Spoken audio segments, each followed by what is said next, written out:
Namaste and welcome to Soul Horoscopes Orbits Edition. From my webcam to yours, I'm Christopher Rayman Witecki, your soul biographer, here to help you make sense of your soul stories, cycles, and circles. And oh boy, can we talk about my cycle and circle? Next month is my birthday. And if you've been watching long enough, you know last year the universe gave me a big old present of a hospital stay. But this year the universe is giving me a present of a solar eclipse, so I can only assume that one of two things will happen. Either great fortune or I'll be dead. So just in case, I'm throwing a little bit of a sale right now called the Bull Shift Sale. Now this sale is actually just for Tauruses. Sorry folks, I'm just giving it to my own. Right now Tauruses are stepping into some amazing karma. They're about to go out and build their next projects, and I want to support you fellow bulls. So I'll be selling 2 readings a day during the Taurus birthday period. Try to hop on your actual birthday if you can for just $99. That's $60 off the regular cost, and I'm doing it because it's a good thing to do. It's kind of like me being grateful ahead of time for my fortune to come. So if you'd like a 1-hour reading with me right now, come on down to soulmart.me while supplies of the bull last. I'm not bullshifting you either. You know that's true. Well, I've got some other good news going on right now. First of all, SGTV, TV for the people, by the people, is launching with some exciting projects next month. Namely me, I'm getting my own talk show. No kidding. It's called Serious Joy. I'm going to be on 5 days a week. I'm going to be connecting with people. This is a live show. It's going to be recast on many different channels. But the reason I'm bringing it to you right now is because I want to reach out to you. This is a talk show for the people, by the people, and particularly I'm interested in light workers. I'm interested in healers. I'm interested in alternative people. I want to interview someone fascinating living in their heart every day. And this is a talk show where we're going to step in our heart. I'm going to teach you how to live in serious joy. I'm totally serious. So please come on down to soulgarden.me. We are now casting. Just click on Serious Joy and fill out the survey. We're looking for books, any kind of products, any kind of service, recommendations. You don't have to be the person. Really just come on down and tell us your formula for serious joy. Well, let's get to your joy, shall we? Without further ado, let's take the Ascension elevator and focus just on you. See you upstairs. Ladies and gentlemen, this is your captain speaking. In the unlikely event of an elevator depressurization, an oxygen mask will drop from the ceiling.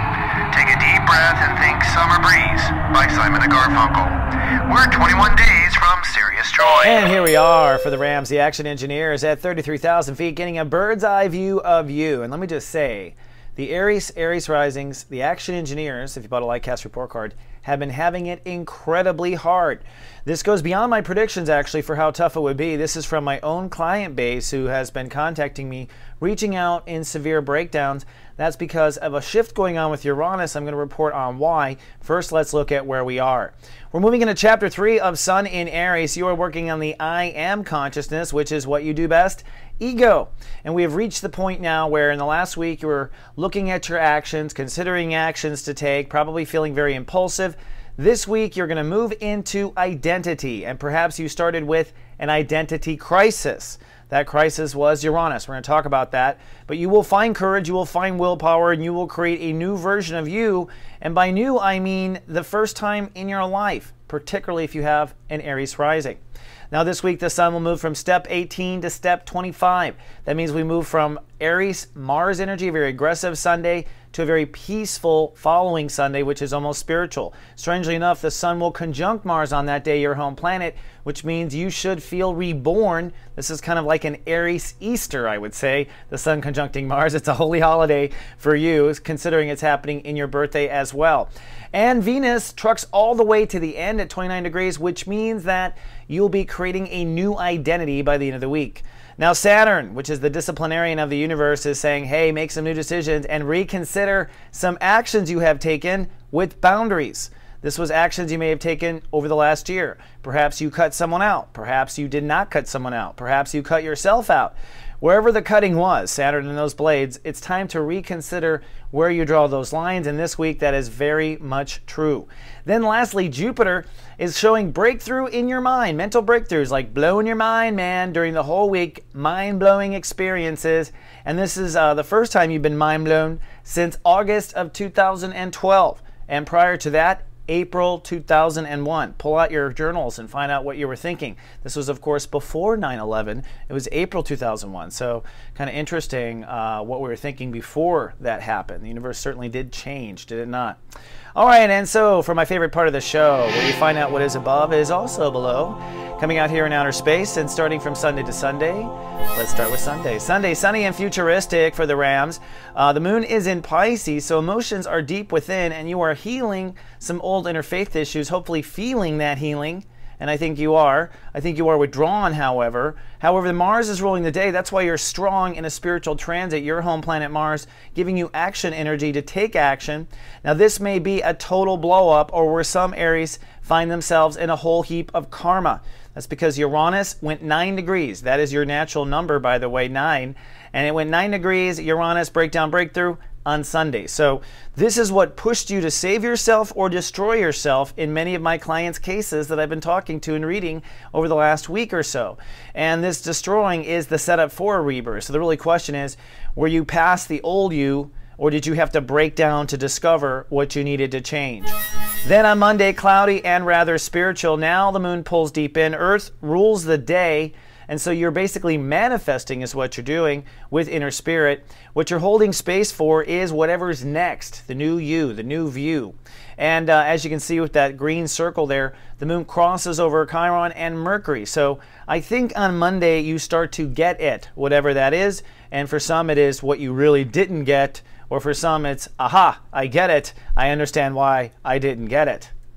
Then on Tuesday, sunny chance of some arrogance. The moon actually moves into your sign on countdown for a light cast love fest day on Wednesday. Now the moon will give you a lot of courage, so that's part of it, and you are feeling that courage. The moon rules the day, making us very passionate with our shui. And with you, this means you are self-confident and arrogant. For those who have made bad mistakes and have fallen down off kind of their Aries ladder, this could be a day of feeling really horrible. So you really want to be self-loving, Aries, because you know what? Out of all signs, you can start over better than anybody. On Wednesday, it's sunny and super cool, and it's Love Fest Day and Light Cast Day. Stacked up, both of them, with Jupiter ruling the day. That means it's a day of unlimited possibilities. So it's really a day of pulling ourselves up. The moon in Aries conjuncts the Earth, giving us the new moon, which is also what we call Light Cast Day, the most powerful day to cast your intentions out into the world. Then later on in the same day, we have Love Fest Day, where the moon crosses over Venus, and you can feel the giving and receiving. So this is basically, I think, on Wednesday, a feeling of rebirth, no matter where or you find your soul. A real feeling of rebirth, where for those who have achieved and climbed out of a level, you will start to feel this new you. For those who have fallen back and have to repeat a level, you will still be feeling renewed, because you know you won't do it again. On, oops, that's the wrong day. On Thursday, it is sunny and productive. Now, Uranus rules the day, so although we had Love Fest Light Cast Day the day before, this is the breakthrough day on Thursday. And the moon moves into Taurus, so emotions will feel to ratify it. So if your feelings ratify the new you, you will begin to feel its value pour in. Notice the breakthrough here on the timeline. This is the day where we really do break through our energies. And for you, it's a soul capital breakthrough, and hopefully it's a feeling of a directional feeling of where you're going. Even if it's good or not feeling good, you want to try to spin it towards good, because that's how we make it good. All right, on Thursday, it's sunny and productive. I think I did that on Friday. It's cloudy and manifesting. Sorry about that. Mercury rules the day on Friday. And so on Friday, it's cloudy and you're putting things together. Now, you are actually manifesting with the moon in Taurus, and so your feelings are turning things into reality. Be careful not to go mope and go negative on this day, because you could create negative value consciousness, which you don't want to do. All right? Just keep it positive. What you're processing is where you feel this new charisma character might go, this new character that you are building, or this character you are dealing with, all right? And you really want to just open up to unlimited possibilities and be open to where the future might take you if you find yourself feeling kind of lousy. On Saturday, it's sunny and chatty. I think you're going to want to talk and get things off your chest. Venus rules the day, so it's a day of your soul desires to restore balance and order to your heart chakra. You want to feel good. It may mean that you have to respond differently to yourself yourself emotionally. So if you normally respond to yourself by getting angry, on Saturday you want to respond differently to yourself. Try something different. It doesn't matter if it's wrong, just different will see you where you are wrong. So you correct pretty quickly when you just try new things. And you know, Rams are so sure that they know everything, all right? Now the moon in Gemini allows you to express yourself, and so this might be a great day of therapy if you can.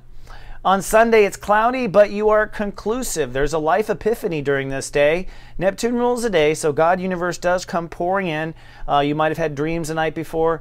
You might go to church, obviously. It's a Sunday. It just happens to be spiritually aligned with the planets. But it's a day really of connecting to higher self. Perhaps you were starting to feel in the ego all the work you have done so far with interfaith, so perhaps it's pouring into the ego. For those who have not done the interfaith, perhaps the ego is feeling frightened on this day. So depending on where you are, you can get a feel for it. The point is you're supposed to step into feeling great. The universe is invested in you feeling good just like everyone else. And the moon will cross over Jupiter on this day, and I think that will be an emotional epiphany, an emotional intellectual epiphany, a getting it of somehow. And you actually can take a closer look here. On the circle, you can see Jupiter at the bottom, and what happens is as this whole week kind of comes around the corner, the moon on the very end of the week on Sunday crosses Jupiter, where you have this emotional intellectual epiphany where you will understand, I think, at least by the end of the week. All right, let's fly home. Our circle theme.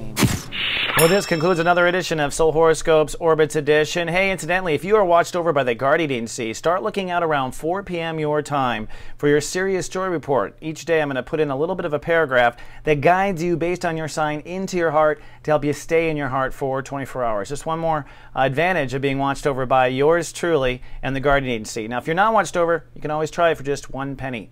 Well, that wraps up another fantastic edition. Thank you so much. I love you very much. Come on down and tell us your casting ideas or pitch your ideas. Remember, with Serious Joy at soulgarden.tv. And I'll see you next week. Live, love, be.